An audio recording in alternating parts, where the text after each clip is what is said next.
بسم اللہ الرحمن الرحیم۔ موسم سرما اور خفین یعنی چمڑے کے موزوں پر مسح کرنا۔ شریعت کی عطا کردہ بہت سی سہولیات میں سے ایک مسح علی الخفین یعنی چمڑے کے موزوں پر مسح کرنا بھی ہے، خاص طور پر موسم سرما میں جبکہ کڑاکے کی ٹھنڈی ہوتی ہے، پانی میں ہاتھ ڈالنے کو جی نہیں چاہتا۔ ارحم الراحمین ذات نے اس امت پر رحم فرما کر اپنے نبی صلی اللہ علیہ وسلم کے ذریعے چند شرائط کے ساتھ چمڑے کے موزوں پر مسح کرنے کی رخصت عنایت فرمائی، اور خود جناب نبی کریم صلی اللہ علیہ وسلم نے اس پر عمل کر کے دکھلایا۔ چنانچہ صحیح مسلم میں حضرت مغیرہ ابن شعبہ رضی اللہ تعالیٰ عنہ سے مروی ہے، میں ایک سفر میں نبی اکرم صلی اللہ علیہ وسلم کے ساتھ تھا۔ آپ صلی اللہ علیہ وسلم نے فرمایا، اے مغیرہ، پانی کا برتن لے لو۔ میں برتن لے کر آپ کے ساتھ ہو لیا۔ رسول اللہ صلی اللہ علیہ وسلم چلتے رہے یہاں تک کہ نظروں سے اوجھل ہو گئے۔ قضائے حاجت کی، پھر آپ واپس تشریف لائے۔ آپ نے تنگ آستینوں والا شامی جبہ پہنا ہوا تھا۔ آپ اس کی آستین سے اپنا ہاتھ نکالنے کی کوشش کرنے لگے، مگر وہ جبہ تنگ تھا۔ آپ نے اپنا ہاتھ نیچے سے نکالا، پھر میں نے پانی ڈالا تو آپ صلی اللہ علیہ وسلم نے نماز جیسا وضو فرمایا، پھر آپ نے اپنے موزوں پر مسح کیا اور پھر نماز پڑھائی۔ حسن بصری رحمۃ اللہ علیہ فرماتے ہیں، میں نے 70 ایسے صحابہ کرام سے ملاقات کی ہے جو تمام موضوع پر مسح کرنے کو جائز قرار دیتے تھے۔ اس کے علاوہ مسح علی الخفین یعنی چمڑے کے موضوع پر مسح کے جواز کو اہل سنت والجماعت کی امتیازی علامات میں سے شمار کیا گیا ہے، لہذا اس نعمت سے بھرپور فائدہ اٹھانا چاہیے۔ اس سلسلے میں چند مسائل ذکر کیے جا رہے ہیں۔ حضرت مفتی سلمان منصور پوری دامت برکاتہم العالیہ نے کتاب المسائل میں لکھا ہے کہ خفین یعنی چمڑے کے موزوں پر مسح صحیح ہونے کی 10 شرطیں۔ نمبر 1، ٹخنوں سمیت وہ پورے قدم کو چھپا لیں۔ نمبر 2، وہ قدم کی ہیئت پر بنے ہوئے اور پیر سے ملے ہوئے ہوں۔ نمبر 3، وہ اتنے مضبوط ہو جنہیں پہن کر جوتے کے بغیر ایک فرسخ یعنی 3 میل شرعی جس کی مسافت 5 کلومیٹر 486 میٹر 40 سینٹی میٹر ہوتی ہے پیدل چلا جا سکتا ہو۔ نمبر 4، وہ پیروں پر بغیر باندھے رک سکے۔ نمبر 5، اتنے دبیز اور موٹے ہوں کہ پانی کو پیروں تک نہ پہنچنے دیں۔ نمبر 6، ان میں سے کسی موزے میں اتنی پھٹن نہ ہو جو مسح کرنے سے مانع اور رکاوٹ ہو۔ نمبر 7، ان کو مکمل طہارت پر پہنا جائے۔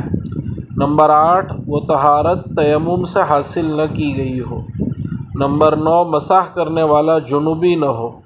اور نمبر 10، اگر پیر کٹا ہوا شخص مسح کرنا چاہے تو یہ شرط ہے کہ کم از کم ہاتھ کی 3 چھوٹی انگلیوں کے بقدر اس کے قدم کا اوپری حصہ باقی ہو۔ خفین پر مسح کرنے کا، چمڑے کے موزوں پر مسح کرنے کا مسنون طریقہ یہ ہے کہ دونوں تر ہاتھوں کی انگلیاں کھول کر موزوں کے اگلے ظاہری حصے سے اوپر پنڈلیوں کی طرف کھینچا جائے، یعنی ایک لکیر جیسے کھینچی جاتی ہے، اور اگر انگلیوں کے ساتھ ہتھیلی بھی شامل کر لے تو بہتر ہے۔ اگر اس کے خلاف مسح کیا، مثلا پنڈلی سے انگلیوں تک خط کھینچا یا پیر کی چوڑائی میں مسح کیا تو مسح تو ہو جائے گا لیکن خلاف سنت ہوگا۔ مقیم کے لیے 1 دن رات یعنی 24 گھنٹے اور مسافر کے لیے 3 دن 3 رات یعنی 72 گھنٹے تک خفین یعنی چمڑے کے موزے پر مسح کرنے کی اجازت ہے، اور اس مدت کی ابتدا پہننے کے وقت سے نہیں ہوگی بلکہ پہلی مرتبہ حدث پیش آنے کے وقت سے ہوگی۔ مثلاً کسی شخص نے 8 بجے مکمل طہارت کے ساتھ موزہ پہنا، اس کے بعد 11 بجے اس کو پہلی مرتبہ حدث لاحق ہوا تو مسح علی الخفین چمڑے کے موزے پر مسح کی مدت کی ابتدا 11 بجے سے ہوگی۔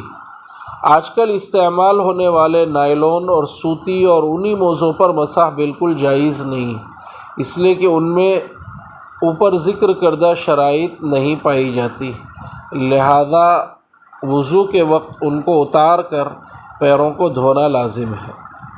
ایک بات یہ بھی ملحوظ رہے کہ دائیں پاؤں سے موزہ پہننے کی ابتدا کریں، اور جب مسح کی مدت ختم ہو جائے یا کسی وجہ سے موزے اتارنا ہو تو پہلے بائیں پیر سے نکالیں۔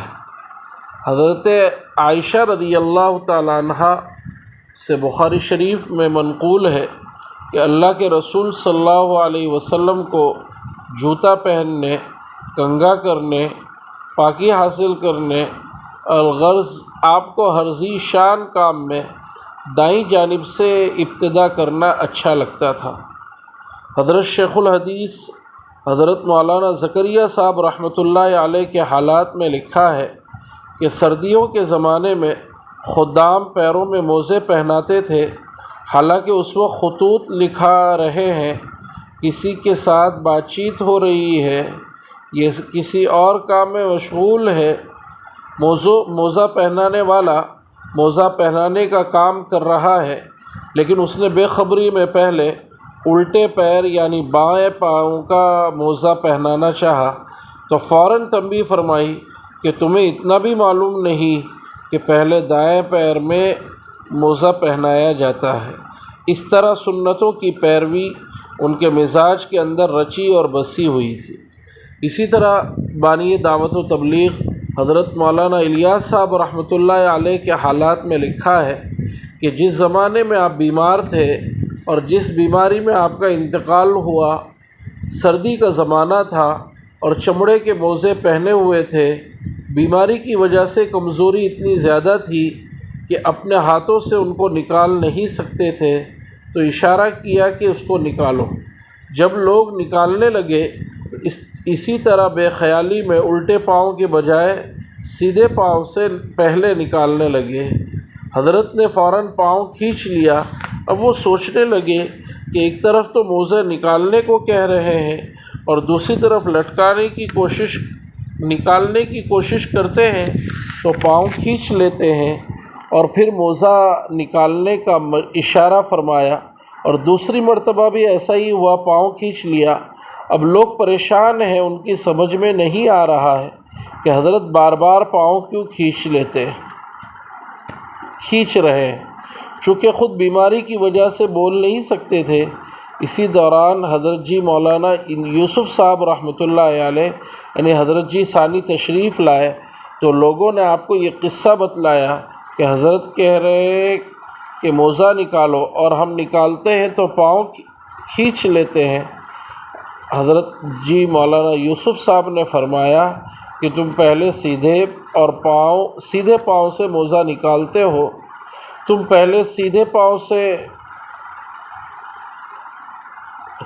بائیں پاؤں سے موزہ نکالتے ہو تو حضرت کھینچ ہی لیں گے نا، پہلے الٹے پاؤں سے نہیں، صحیح ہے، تم پہلے سیدھے پاؤں سے موزہ نکالتے ہو تو حضرت کھینچ ہی لیں گے نا، پہلے الٹے پاؤں سے نکالو۔ الغرض مسح علی الخفین کے تفصیلی مسائل فقہ کی کتابوں میں موجود ہے۔ اللہ تعالی ہمیں ان احکام پر عمل پیرا ہونے کی توفیق عطا فرمائے۔ سبحان اللہ و بحمدہ، سبحان اللہ۔